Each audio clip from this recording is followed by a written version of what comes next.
அப்படிலாம் கிடையாது. நான் தான் அடுத்தது மாமா கரெக்ட் பண்ண போறேன். எனக்கு விட்டு கொடுக்குறேன்னு சொல்லிட்டாங்க அக்கா. உன்னால முடிஞ்சா கரெக்ட் பண்ணிக்கன்னு சொல்லிட்டாங்க. ஆமா நீ கரெக்ட் நான் சொல்ல நீ கரெக்ட் தாராளமா பண்ணிக்க. உங்க மாமா சரின்னு சொல்லிச்சுன்னா நீ பண்ணிக்க. நான் ஒண்ணுமே சொல்ல மாட்டேன்.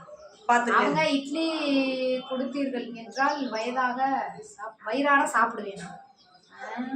சிக்கா மாமா சூர்யா அக்காவுக்கும் மட்டும்தான். ஆமா வருவாங்க இன்னும். இதுவே கம்மிடி. நைட்ல போட்டா ஜாஸ்தியா வருவாங்க.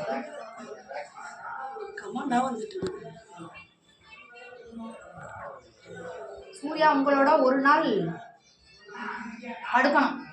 அதுக்கு முதல்ல நீ வந்து கக்கூஸ் கழுவி பாத்திரம் கழுவி நல்லா நான் தூக்கி போட்டு மிதிக்கிற எல்லாம் பண்ணி 5 வருஷமா ஒரு மனுஷன் அலைஞ்சு எப்படி அடி கொட்ட கலங்க விட்டு வாய் வழியா எடுத்து கையில எடுத்து கொடுத்தேன்.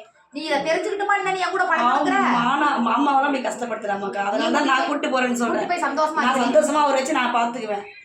இவங்க கஷ்டப்படுத்தி கொடுமைப்படுத்துறாங்க. இன்னைக்கு நைட்டு உங்க 2 பேரையுமே நான் புக் பண்றேன்.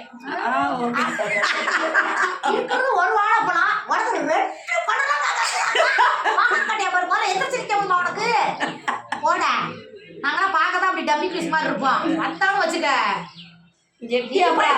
எட்டி அப்புறம் அக்கா அந்த இதுல ஒதிச்சிடும் பாத்துங்க.